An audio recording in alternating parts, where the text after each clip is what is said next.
Hey everyone, welcome back to K-Korner, the channel where we dive into the wild world of entitled people and their unbelievable stories. Hope you enjoy it, and without further ado, let's go. Some background. I'm a plumber and I'm only 18. I went to a trade school for high school and came out with a full-time job as an apprentice. This happened about 5 months ago and has had me screwed up ever since. I was working in a 4-story building inside the city, and there's only one elevator, which we weren't allowed to use cause of the companies that work in the building itself, and then only one spiral square staircase needed for later. My journeyman and I were wrapping up our day and packing up everything. As the younger guy, I was sweeping and taking the loads back down to the truck to get ready to leave, and on one of my last trips, I was only taking a trash bag and a few of the hand tools I hadn't grabbed yet. I'm in my normal work clothes, but my boss isn't strict about wearing company clothing, so I'm only wearing my Dickies pants and a beat-up sweatshirt with no labels. I start walking down the stairs with the trash from the 4th floor to the bottom when a worker, network and collar helpline company from the 3rd floor walked out with a trash bag. I briefly walked past, just finishing my day, when she scoffed at me. Me being the kid I am, turn around and say, "I'm sorry, I didn't see you there. I didn't mean to bump into you," and continued down, and then she said, "Here, take this shit. I got a call I need to get on." I said that I was sorry and I didn't work for the building, and it's not my job to take it. So she then exclaims, "You're dressed as janitor." My son is one too. You dress just like him. He has the same tools on him all day. I tried to tell her that I didn't and that I'm a plumber working above her on 4th. In retrospect, yes, I could have taken it, but there wasn't one of those giant trash bins to put trash in, so we had to take it back to shop to dispose of, and we didn't have much room for more in the van. I started to get annoyed, but I just remembered that I need to take breaths and walk away. I start going down the stairs when she grabbed the back of my hoodie and yanked it. I spun around like what the hell, and she slammed the bag into my stomach, sending me stumbling down the stairs. This was when one of her coworkers comes out cause of the commotion, and she starts fake crying, saying I sexually harassed her and that she shoved me down the stairs in an attempt to save herself. I tried to say something getting up, but the guy was on the phone with the cops already, and he took her away to calm her down. I started to get so mad at this woman, but my coworker came to me and said everything would be fine. This is when the biggest blessing ever occurred. My buddy loves to mess with me. He'd take videos of me working or being oblivious, and he'd throw like coins at me to be funny or dump water on me, just as a joke to lighten the day up a bit. Well, he recorded the interaction, and the lady never knew he was there, reason why spiral staircase was important. By the time he made sure I was all right, the cops were there about 10 minutes after the whole thing went down. They talk to the woman, and they take her side things at first. They start questioning me in the stairwell, and my buddy said he witnessed it and had a video. He began to show the video to the cop of literally everything. From the moment I began down the stairs and past this lady to her shoving me down the stairs. He talks to her, and from the second he said there was a video, she turned ghost white. They took her downstairs to the cruiser, and the cop came back to me asking if I needed assistance or ambulance, as I had a gash on my elbow when I stumbled down, but I was totally fine though, just in complete shock. He also asked if I wanted to press charges, and I said I would. In the following time since this happened, I've taken her to court. She's been charged and is serving time for assault and battery, and another thing I don't recall. What's important to know, as I'm realizing now, is that there were no cameras in the stairwell. I would have been screwed. Absolutely screwed. It was a huge reality check for myself. I could be sitting in jail serving time for something I didn't do at this very moment. It could have ruined my life, to be quite honest. Luckily, my buddy was there, and ever since then I have never complained once about him messing around with me. Shortly after this, the building installed new cameras everywhere. Being 5 months later, my parents have been awesome teaching me about all this stuff, especially since I'm a man and it can get scary with accusations like that. They believe me, and I've always been raised by them to treat women right, and I'm the kid who wouldn't hurt a fly. Disclaimer, I typed this on my phone and I sucked in English all my life, so I know the grammar is probably terrible. I previously posted in another subreddit about what my family did to me on Christmas Eve. Back at work, word of what happened with my family spread around the office when it shouldn't have. I talked about it to just one friend at lunch a few days after making my first Reddit post, and the office gossip just happened to be hiding nearby listening to every word I said. Within days, it was all over the office. and someone in the office was apparently social media friends with my brother. In short, my family found out about my Reddit post, and they went off about how they thought I was a brat who couldn't take a joke. I told them the 400 in comments said otherwise. Then they tried to say I didn't tell the truth. I asked them to read the post over the phone and tell me what in it was a lie. Well, their recollection was suddenly quite bad because I made it clear every detail was on point. I even still had the messages from them confirming numerous details. They tried gaslighting, but I wasn't having it. I was never going to let them try to rewrite history again. My mother resorted to crocodile tears and guilting. But I called her and my father out as self-serving narcissists who played favorites and would rather make me the bad guy, so they wouldn't have to feel bad about themselves. They didn't deserve to berate me or cry for sympathy when they were complicit in my misery since childhood. Then I hung up on them. They tried calling back again and again, but I refused to pick up, and I deleted all of their voicemails. But I kept the text just in case I'd need to go to a lawyer. More people in the extended family were made aware after a link to my Reddit account got around. Initially, some sided with my parents and brother, but quickly switched sides when they saw the writing on the wall. My parents then tried to turn my brother into the new scapegoat for the situation since it couldn't be me. And then it turned into a chicken fight. After about 2 weeks, my parents showed up at my door to try and get me to talk to them. But I refused. I found out later that other relatives called them 50-year-old children, and they owed me a lifetime of apologies. My brother apparently doubled down that what they did was funny and refused to admit any wrongdoing. But his wife and even his own kids were furious at him. He was made to delete the videos he recorded of me at Christmas by the rest of the family. And he blamed me for it because I ruined his best prank yet. My Sal ended up slapping him and calling him a man-child, then saying she'd never been so humiliated to be his wife. She was apparently unaware of what my family put me through growing up until the Christmas prank because I'd hardly seen her before cutting contact with my family. Then she gave him an ultimatum: marriage counseling and a sincere apology to me, or she would leave him. My brother stubbornly refused, and his wife took the kids and left for a few days. He then came to my house while intoxicated and yelling that it was all my fault, and I was a bitch baby who couldn't take a joke. Then he started demanding I talk to his wife and fix things. I had to call our parents to come get him before I had police take him away. They showed up mortified and screaming at him to shut the hell up. After a few more days, my parents begged me to come over and speak to them.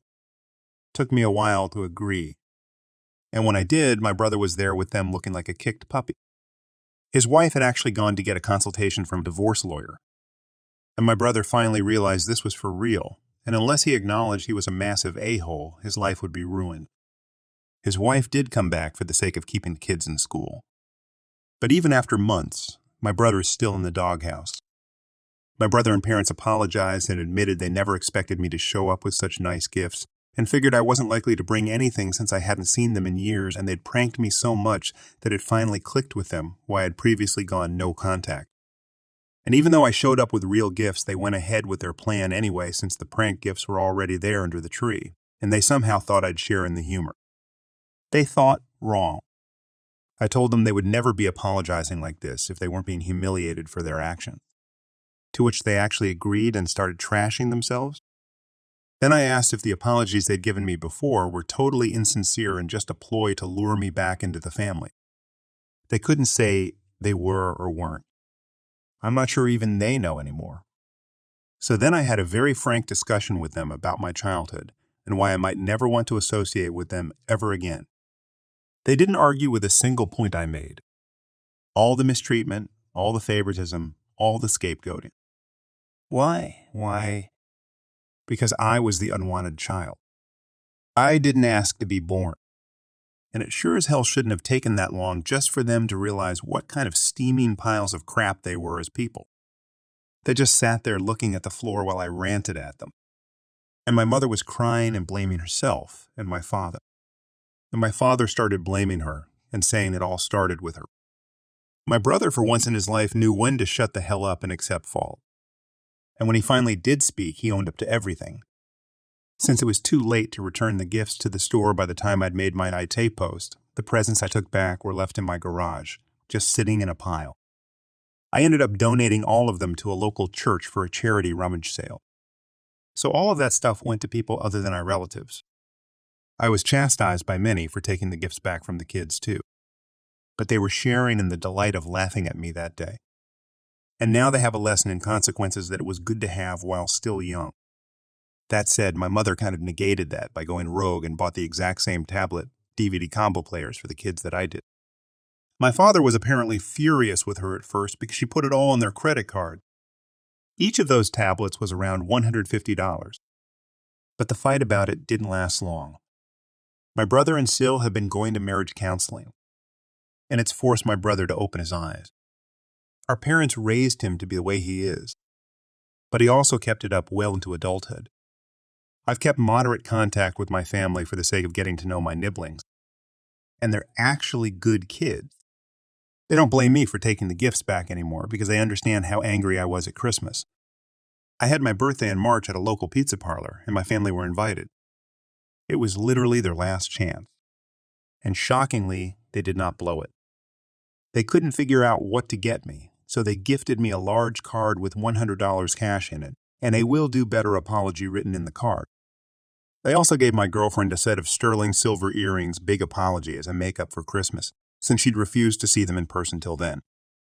It hasn't really been long enough since then for me to have any other kinds of details other than things seem to be pleasantly normal now. No more pranks to me. They've even stopped doing them to each other. The whole situation just ruined what made it funny for them to begin with. Also, for all those who prior commented or down me saying tablet Devil player combos don't exist, look them up for crying out loud. They do exist, and kids who have them love them. The ones my mother got my nibblings have barely left their hands since getting them. Lastly, I did report the office gossip that caused me to get ratted me out to my brother to her. And that was just one thing in a line of complaints against them. So they were finally written up, and has been avoiding me as much as possible at work since then. Oh, I've always read the posts on here and always thought how ridiculous psychotic people could be. Well, unfortunately for my sister, S from now on, and I dealt with one such psycho witch, PB. This all takes place last Friday afternoon. For a little background, I have a younger sister who is adopted and is also Colombian. So compared to me, a pale, curly redhead whose Irish descent cannot be mistaken for anything else, one can easily assume we have no relation at all to each other. Now, S is also special needs. She is high-functioning autistic and is only really comfortable with our parents, me and my so of 6 years. ES is physically 16, looks 11-12, but is mentally 8 in reality. To the nightmare, I mean story. On Friday, I picked up S from her school. I help out my parents a lot, plus my S is my world. She is fortunate enough that she is able to attend a specialized school that caters specifically to kids with special needs. After I picked her up from school, I had to run to the store known for khakis and red polos. S is wearing leggings with horses on them, her favorite animal, and a red tee with more horses. See where this is unfortunately going. We were in the grocery section, and I was grabbing a few things for dinner that night. We were in the pasta aisle, which also means mac and cheese. This so happens to be S' favorite food, plus she loves organizing the box and making the rows straight. I'm a couple feet away down the aisle, but still right there and keeping an eye on her, making sure she is okay. Enter Psycho Bitch. She rapidly approaches S, and my first thought was you must be in a hurry for something in the aisle. No. I was very, very wrong. TB2S. Where is the bread? S. Stares only, but she doesn't talk to many people and is not okay with being randomly approached. TB. What are you? Deaf. I said, where is the bread? At this point, PB is getting into S' personal space, major trigger for her and people raising voices, and I'm already rushing to intervene. Ma'am, S is not an employee or frightening her. Please leave her alone. During this, I have physically placed myself between S and PB. TB, however, doesn't accept this. TB? You're just covering for this lazy-ass and word employee trying to avoid work? Me attempting to keep my voice as even and calm as possible for SEE's sake. You need to leave my S alone. Now. You have entered her personal space and continually raised your voice. She clearly is not dressed like an employee and is acting less like one. Furthermore, you need to respect ES and no one, worker or not, should be talked to like you just did to a little girl. TB. Well, I never... She's being a lazy retard and needs to do her job. And more racial slurs plus ranting here. I don't remember all she said because I was still keeping an eye on Saw and was more concerned with her. During all this, ESE has now hidden behind our shopping cart and is rocking back and forth while covering her ears. TB, realizing her ranting is not getting US to tell her where bread is, decides the next option is to reach and grab ES by the hair. Why she thought this would make a real employee help is beyond me.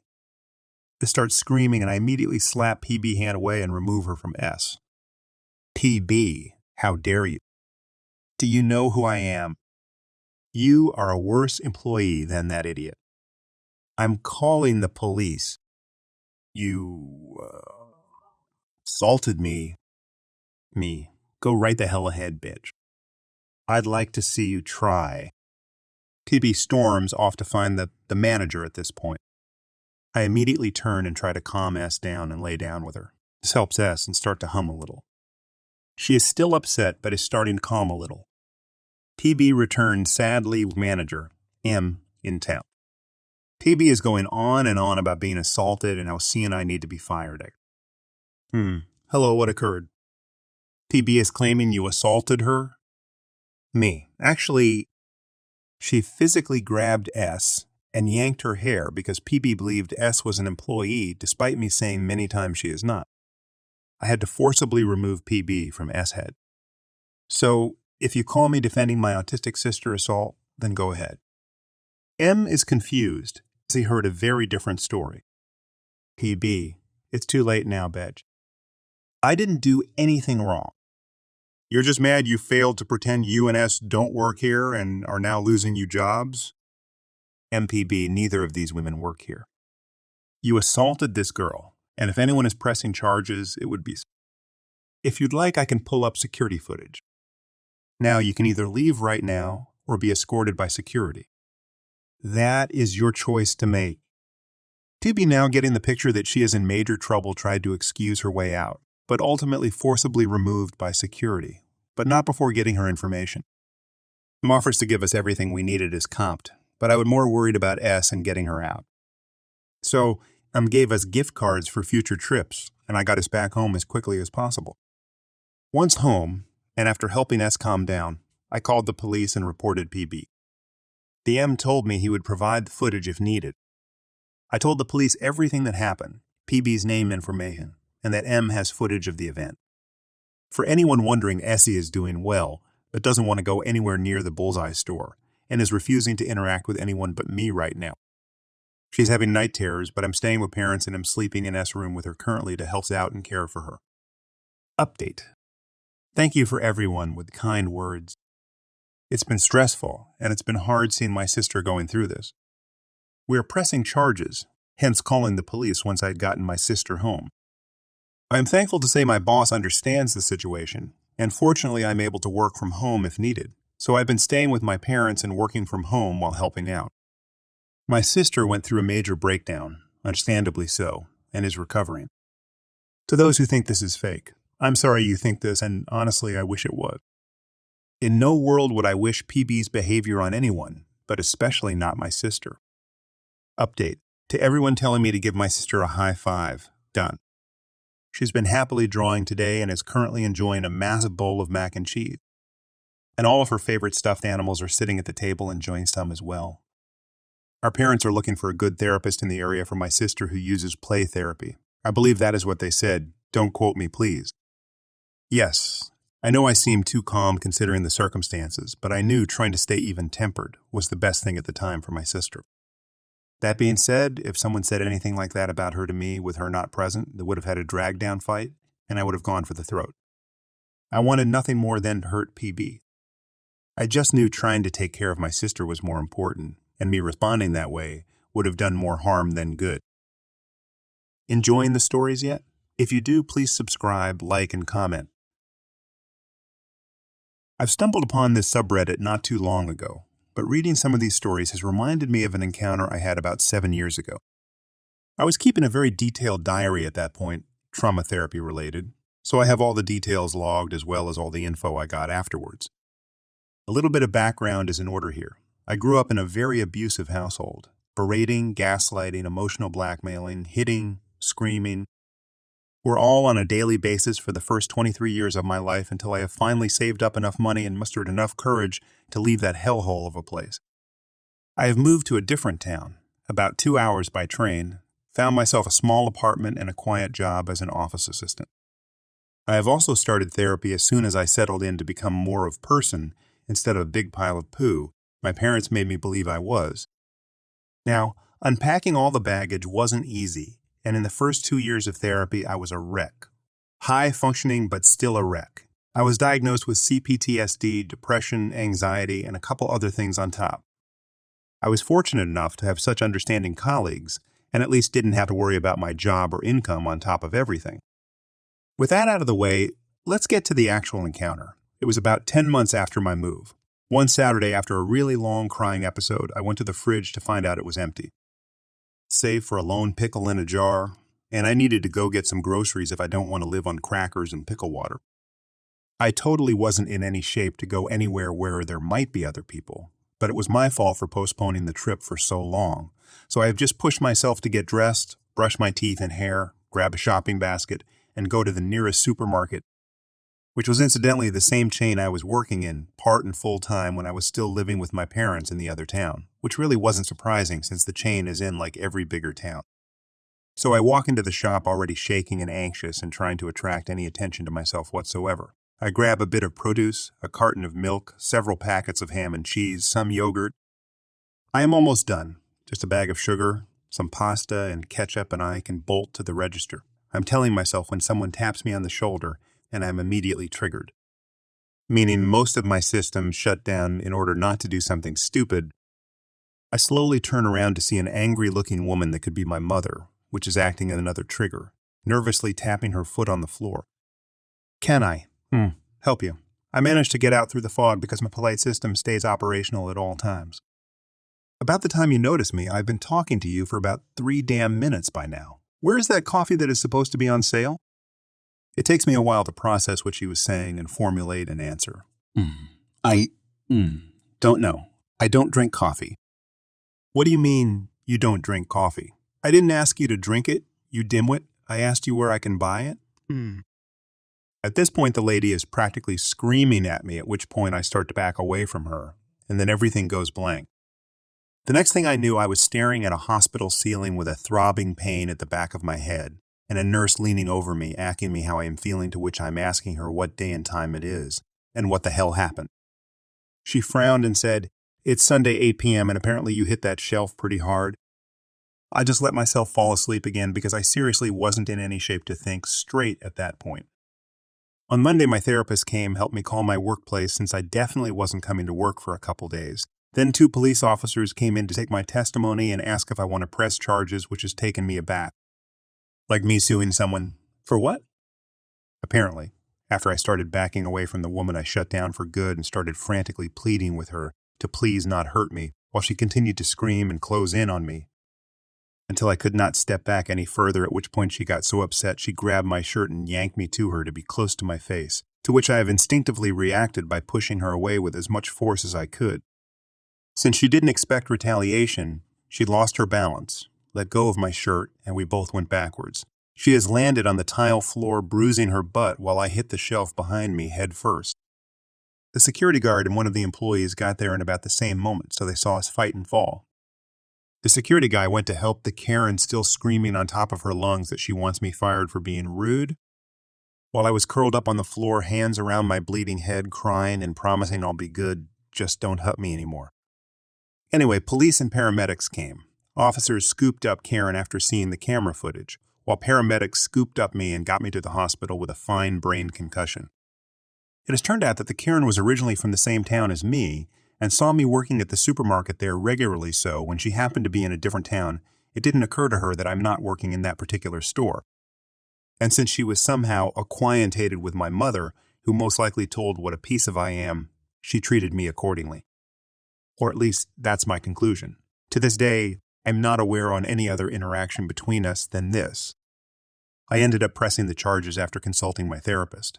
I think Karen got charged with assault, destroying property, and something I don't really remember and apparently didn't bother writing down. And ended up in jail for 2 years, since I've got head injury and my lawyer didn't miss the opportunity to throw in my mental health state as well. I didn't set foot in that supermarket for at least a year afterwards, just bought a new shopping basket and went elsewhere. When I eventually did go back, I ran into that employee that was there during the incident, and they told me a couple details the police and doctors omitted, like the part where I was crying and begging on the floor. I've had a couple more encounters with Karens after that in various places, but by that time I was fortunately way better off mentally and never broke down like that again in public. Which is also why I'm able to write about this now, at least anonymously, like this. Almost a full year ago, fall semester, I met this guy named Jack Johnson, not a real name, of course, at a party. I came with a friend who lived in the apartment. Apparently they had a class together and met this son of a witch. Immediately, I could tell that something was off. He had an aggressive vibe, and occasionally he would stroke girls' thighs, mine included. I was put off, but I didn't really think anything would happen. Either way, I made a conscious decision to stop drinking after 2 shots of vodka. Later on, the friend I came with got extremely trashed and switched clothes with her friend to get a laugh. All of his friends were jokingly catcalling him in my friend's clothes, and it was a good time. She went to go change back, but she started to feel sick. She called my name and asked for help to get her clothes back on. I finished with maybe the jeans before I felt a hand on my shoulder pulling me away from her and pushing me out of the room. Yeah, you know what happened, and I knew immediately when he locked the door behind him. However, I wanted to confirm my suspicions, so I lay down on the floor and put my eye to the 1-inch crack under the door. Her jeans are around her ankles, and both of their legs are positioned and moving in a way that clearly indicates what's happening. 10 minutes later, he opened the door, and I have to wake her up. While I'm pulling up her pants for the second time that night, made difficult by the fact that she couldn't stand without supporting her weight on the counter, she leans over and aims as best she can into the toilet. Her friend offers to clean it up because, well, I never asked, but I think he knew what happened too. In hindsight, I wish I did more, but I was so stunned that I couldn't even say a word that entire time. The girl who previously offered him a ride back took us back instead, and all 3 of us, some random girl, her friend and I, helped her get back home. I made her sleep in my bed because I had been drugged before, and I would be able to call an ambulance if I saw that was happening. The next day, she doesn't remember anything. I didn't tell her because I figured she already knew, and it normally takes her way more drinks to black out. She invites me over, and she's sitting on the bed with the shower running. I open the door to use her bathroom, and he's standing in the shower, fully nude, casually washing his hair.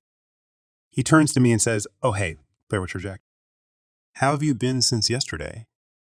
I was appalled, but at the same time, I didn't know what to think.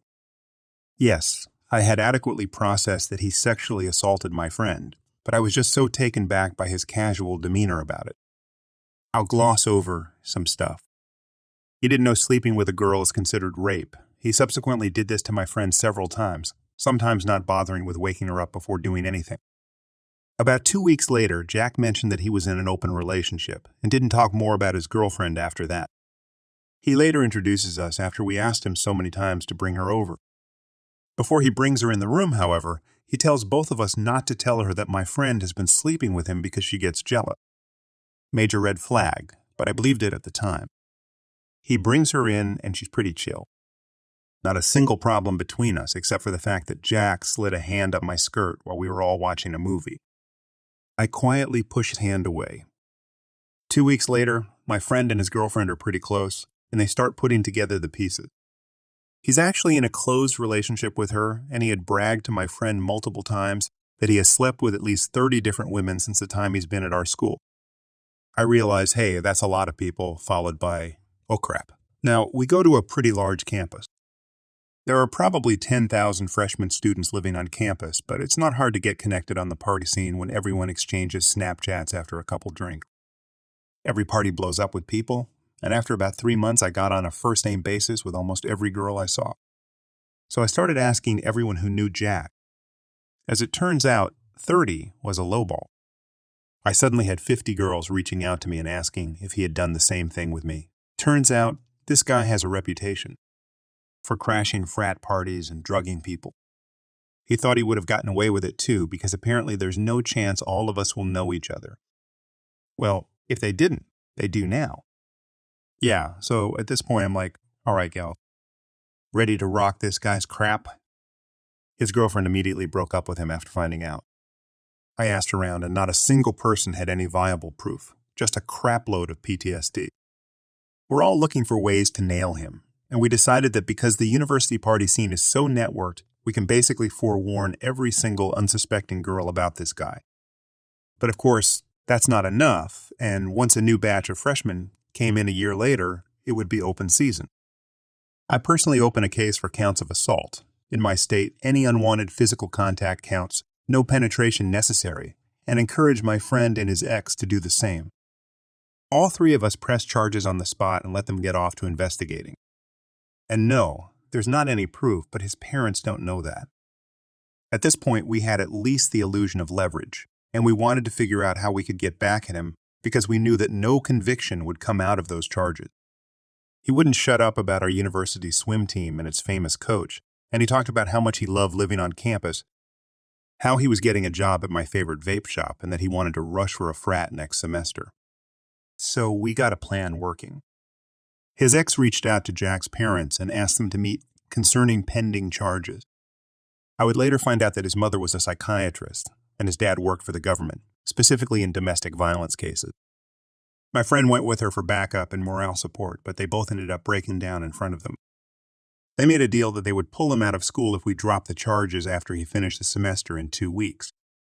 They took what they could get and settled on the spot.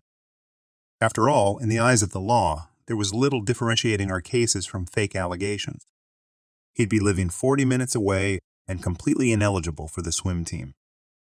I later talked to the vape shop and asked to speak to the manager like a freaking current. Turns out they've been vetting Jack for about a month now, and they don't know what to do because half the team liked him and the others didn't. And wouldn't you know it, the manager dealt with the exact same situation we were dealing with in high school. She completely sympathized, and as the person who had the final say on his hiring, he denied his application outright in the vape shop's group chat. After that, we all told everyone we knew in fraternities on and off campus that he was a known rapist, and that he's probably drugging and raping girls at their parties. They all confirmed they weren't going to accept him because after the huge cut in fraternities from the campus, the police dep struck down pretty hard on them whenever they were caught with their pants down. Jack Johnson won't be in a fraternity anytime soon. Once all this crap went down, he made the dumb decision to try and find me at my dorm. Thank goodness I had moved about 2 days prior, and my roommate gave me a heads up that he was storming around the complex looking pissed off. I immediately went to the front desk sprinting to file a no-contact order.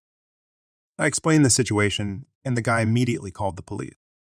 They went around looking for him, but they couldn't find him and came to me. I applied for a restraining order. The one time I will ever say that these cop-a-holes were helpful was when they escorted me, armed, back to my dorm. At the last second, I turned and saw him watching me go into my new building, surrounded by his new group of friends. My roommate gave me pepper spray when I came back up to the apartment, armed officers in tow, sweating and shaking. For the next 2 days, I was scared to leave my apartment. And on the third, he was banging on my door, shouting my name. I was just hoping he would go away, but apparently one of my other roommates was coming back right then and called the cops to report that a crazy psycho was practically beating down our door. He left before the cops arrived, but I had everything I needed to get a restraining order.